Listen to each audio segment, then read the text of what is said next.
Hare Krishna, Namaste. Chapter 11, entitled as Vishvarupa Dharshana Yoga. Sloka 32. śrī-bhagavān uvāca kālosmi loka-kṣaya-kṛt pravṛddho lokān samāhartum iha pravṛttaḥ rityappi tvāṁ na bhaviṣyanti sarve vasthitāḥ praty-anīkeṣu yodhāḥ. In the previous sloka, Arjuna asked Krishna, "Who are you? I am being your devotee. You're showing this fearful form. So who are you?" In response to Arjuna's that question, in 31, here in 32, 33 and 34 slokas, Krishna responds to Arjuna.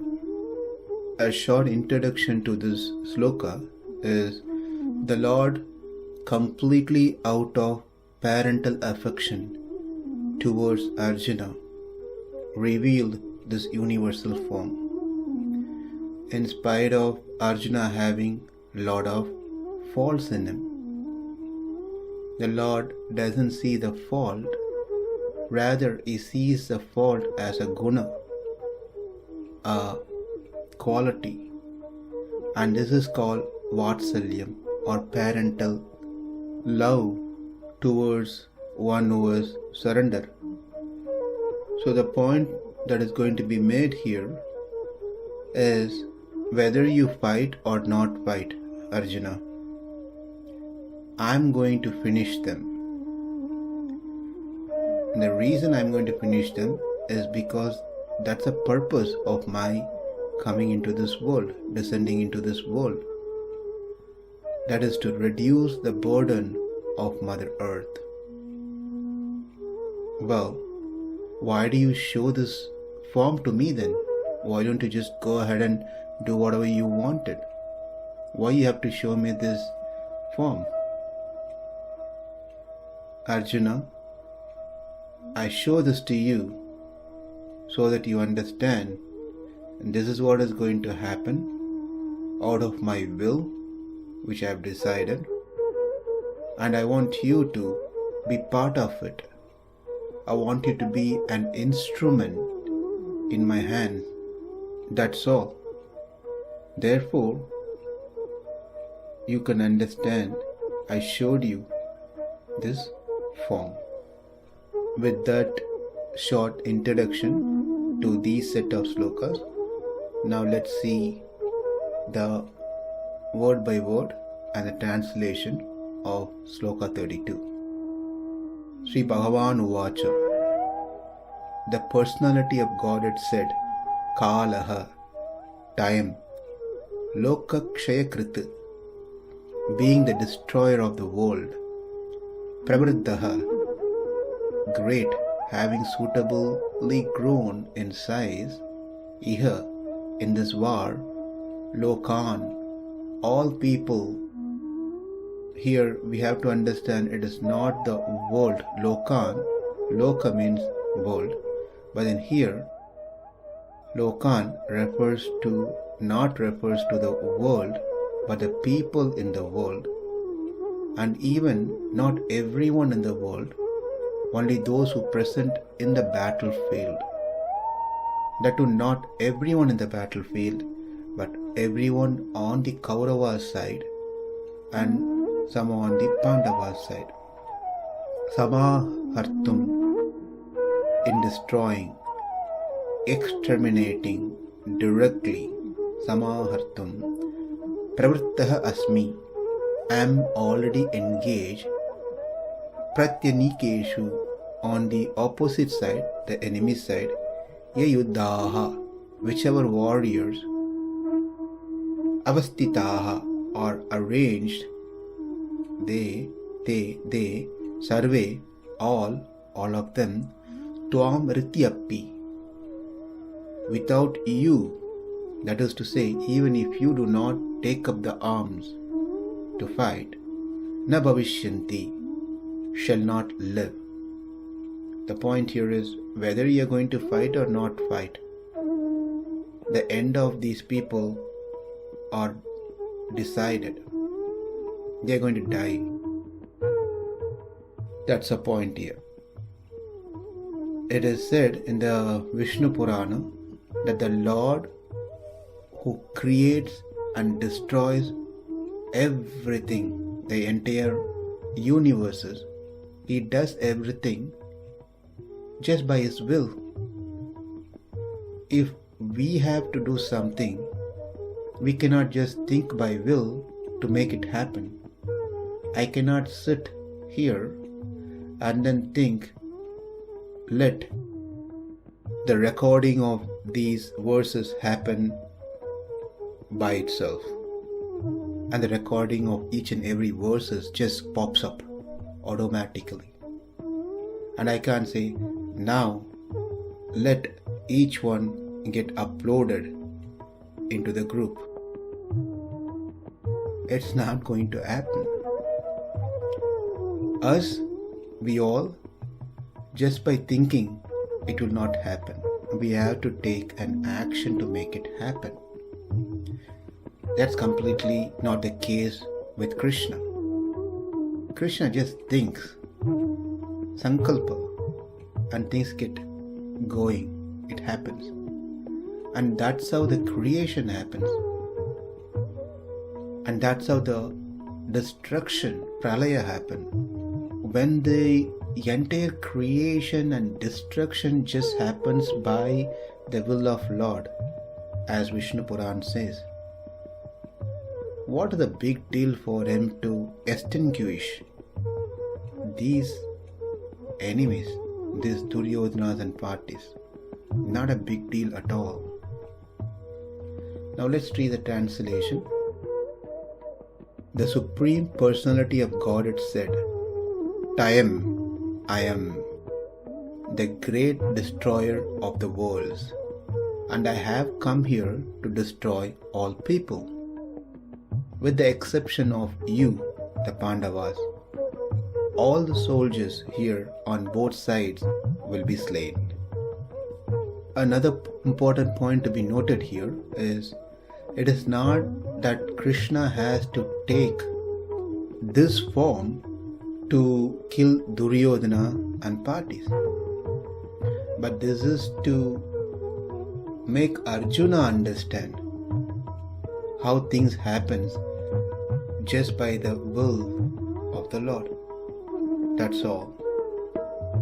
In the previous sloka, Arjuna did directly ask a question, Ko bhavan, kaha, who are you? Say if someone is asking, who are you?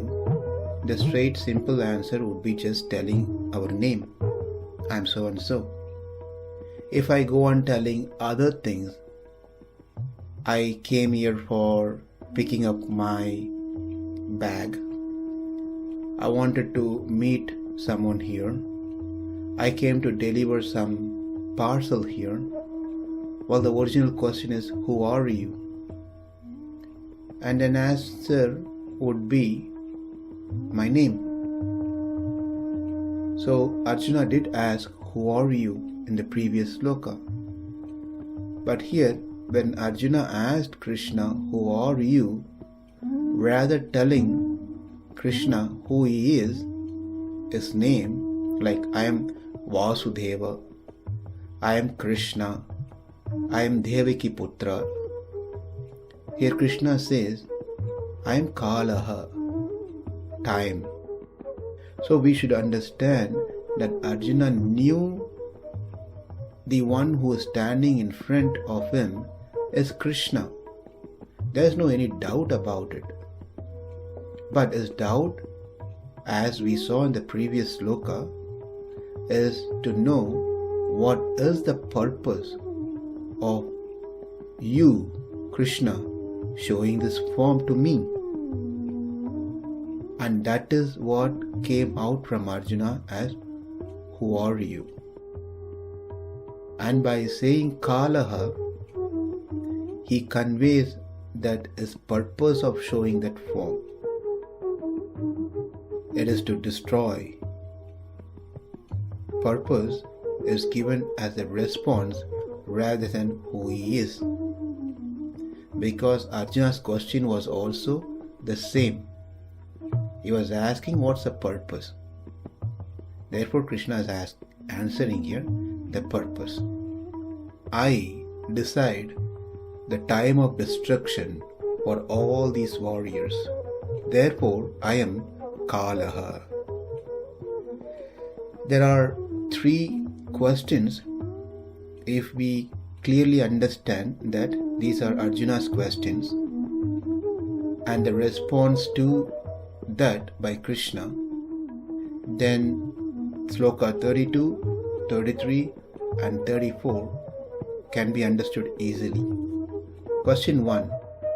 Why you have taken this form, Krishna? Question 2. What is the use of showing me this form?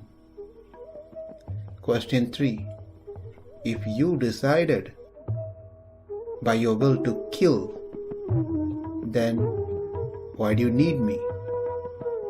These are the 3 questions, and answers are found in these 3 slokas. First question. Why you have taken this form? Response. To make you understand, Arjuna, that I have decided by my will to destroy these warriors. Second question. Well, if you have decided, that's fine, then why you have to show this form to me? Why I should realize this? The answer in response is to enthuse you to fight, Arjuna. The third question. Well, if these things are going to happen anyway by your will, and you've already decided, and the result is going to be out for sure, everyone will be dead by you, why do you have to enthuse me into this fight? Why do you need me? Answer. To make you an instrument, Arjuna. That's all. Here, kālaha, the time, can be understood in 3 different ways. Number 1, as explained in the 10th chapter, that is, the Supreme Lord Sri Krishna is Antaryami of Kala Devata, meaning the indweller of Kala. That's one interpretation or one way of understanding Kala. Second is one who counts the end of life. Kālaha, kalayatiti kālaha. And the third one is one who brings dissolution, pralaya, to the creation, kālaha. These are 3 different ways that we can understand this term kālaha. But out of these 3, the third one, that is bringing pralaya to the creation, is out of context. It is not about destruction of universes here. The topic is about destruction of the Kauravas. So the third point is not right. Whereas the first one, Antaryami, that is the topic for 10th chapter, which has already been discussed. Therefore, that is not the one would be appropriate here. And the left one is the second one, which is kalayatiti kālaha, one who computes the time of death for the enemies. In the Kathopanishad, it is said, Yasya brahmacha kshatramcha ube bhavata odanaha mrityu yasyopaschesanam kayita vedayatra saha. Brahmanas, Kshatriyas, Vaishyas, Sudras, and everyone else, whoever we can think of, everyone are devoured like a meal by the Supreme Lord. How does he do this? Through his agent, Mrityu Devata. The Mrityu Devata takes everyone's life when the right time comes, and the time is dictated by the Kāla Devata. And after finishing everyone, the Supreme Lord also finishes Mrityu Devata himself. Mrityur Yasyopachesanam. He just finishes him at the end. Here in this sloka, loka-kṣaya-kṛt, samāhartum, both may sound similar, destruction, but they are different. Otherwise, there will be a mistake or fault in repetition of same thing multiple times. Here, loka-kṣaya-kṛt is not the entire pralaya, rather the discussion is about the battlefield, all who are present here in the battlefield. Loka-kṣaya-kṛt as the destroyer of Duryodhana and others. Samāhartum is to destroy them not through someone else but personally, directly. That's the meaning of samāhartum. Meaning the Lord is saying, I myself stand in the front with full enthusiasm, and I'm doing it myself. I'm doing it without anyone's help because of my sankalpa. Samāhartum. To summarize, Arjuna had a doubt. By fighting, am I going to get into bad books? Am I going to get bad name of not being merciful, not being compassionate toward these people? Number one. Number two, am I doing adharma by killing these people? Number three, what in case if I lose the battle because Bhishma and Drona are not ordinary people? I'll get bad name. In response, Krishna says, don't worry about any of these things, Arjuna. If people will think you are merciless, whether you are doing dharma or adharma, whether you will win or not win, don't worry about any of these things. I have already decided to finish all these people. When Krishna says this, Arjuna's immediate question is, if all these warriors led by Duryodhana and others are going to be perished by your sankalpa, by your will alone, and without any effort, you yourself with full enthusiasm standing in the front going to finish them, then why do you induce me to fight? And answer to this question is in the next sloka, number 33. Kālo loka-kṣaya-kṛt pravṛddho lokān samāhartum iha pravṛttaḥ praty tvāṁ na bhaviṣyanti sarve vasthitāḥ praty-anīkeṣu yodhāḥ. Namaste. Hare Krishna.